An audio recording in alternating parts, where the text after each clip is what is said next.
Excuse me, pardon me, wait. Hello everybody, this is Jandi the Artsy-Rose, and welcome back to Philippe's main story.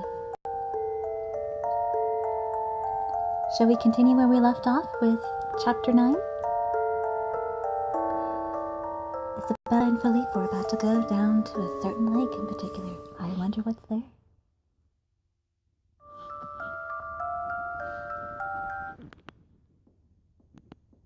Oh, shoot. Oh. Sorry. I just wanted to double check that the volume was right. We sat by the lakeside together, sitting side by side, and just doing that made it a precious moment for now. What do you want me to see?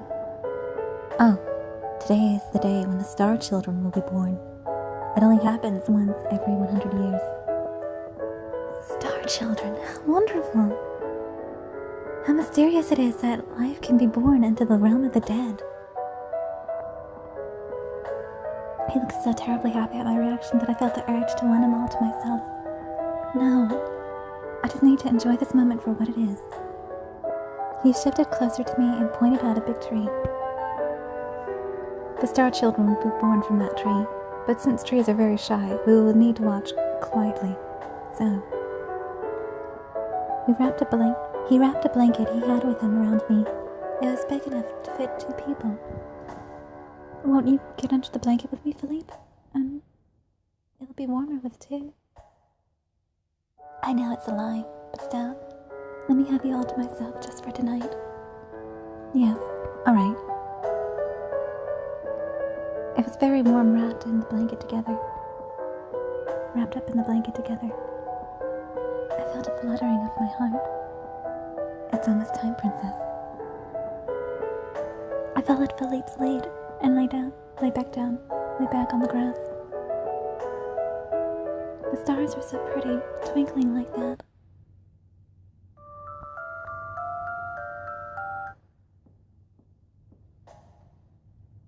I could feel the grass on my back. And a warm body at my side. This is what happiness is. You like the night sky, don't you, princess? Yes. Don't you think it looks like gemstones up there? Yes, it does. His voice was so comforting as it gently resonated within me. See, Philippe? I wanted to know more about Philippe and asked him what was on my mind.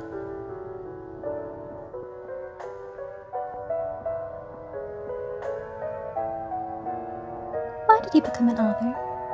Were you one before you came here? He paused for a moment. I had so much to say, but I didn't get a chance to say them before. So I wrote them all down, so I wouldn't forget to say everything that I wanted to the next time we met. I wish that had been for me. Your love runs so deep, I am jealous. My true thoughts slipped out unintentionally, and I clapped my hands over my mouth. I looked over at Philippe, who grimaced. I'm sure that you will love deeply as well, princess. I was facing up, and a soft hair fell against my forehead. I hope so. My memories are so fuzzy. I had thought at first that I must have been a terribly cold person. When the right one for you turns up, you will never forget them. If you did, then they couldn't have been your true love. He told me that everything would be fine as his fingers seemed to fumble a bit while he combed them through my hair. How happy would I be if you were that person? I will be right back.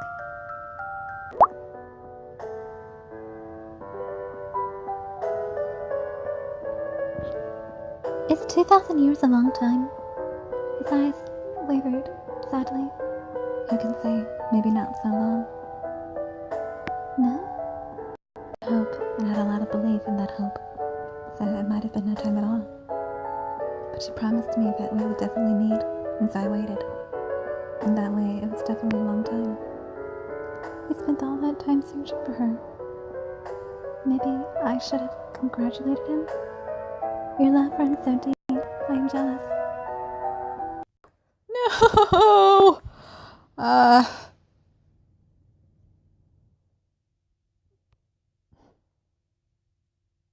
Well, I know what I'm doing the next time I go through this. I know what I'm sorry, my friends. We spoke of nothing of importance after that. And then Skeletano had his precious notebook confiscated by Orlando. So what happened to Skeletano then? Just then, the big tree started to emit a faint light. Right here, Princess. He pulled me in closer to his warmth. He smiled innocently like a child. I found myself smiling along with him. It's starting. Oh. A light wrapped around the darkness and floated up to the sky like fireflies. It lit up the lakeside. I felt like I was up among the stars. Amazing. It's like the stars are coming down to earth. I was shaking with excitement and wanted to tell Philippe that. I turned to look at him, and my eyes collided with his. His eyes shook with a fire that lurked within, and time seemed to stand still. Don't you want to watch the Star Children? I tried not to shout him out. Daunted I was as I continued speaking, but his eyes stayed firmly fixed on me. I can't. If he keeps looking at me like that, I'm going to end up confessing my love to him. Philippe, look, a star child. I felt like a fool for becoming so flustered, but I thought it would be best if I concentrated on something else. Princess. What? I couldn't stand to keep staring back at him, and I looked away. I focused my attention on the lights that danced around the big tree. I sensed him sit back down beside me. The blanket had slipped a little, and he carefully wrapped it properly around us again. Thank you, Philippe. I looked back again to thank him, and Philippe smiled warily in response. One of the Star Children floated up between us, and I caught it gently between my hands. Look at this, Philippe. Yes. Beautiful. His golden eyes shone, and I felt myself being drawn into them. The Star Child I had caught floated up into the air. I found myself unable to stare at his eyes any longer, and I looked down to hide my reddening cheeks. Are you being wary of me? He asked me in a troubled kind of voice, and I felt a sense of guilt. Oh, I do feel bad. That's not it. I looked at him and tried to...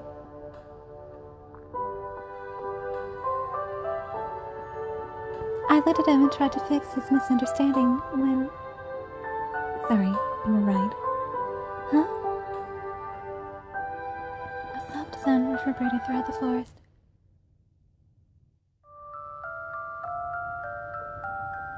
Philippe has a love from a millennium past, so I hear. I just might know who that special lady is. What? Are you serious? For those of you that have already seen the videos, you already know who that is. You already know.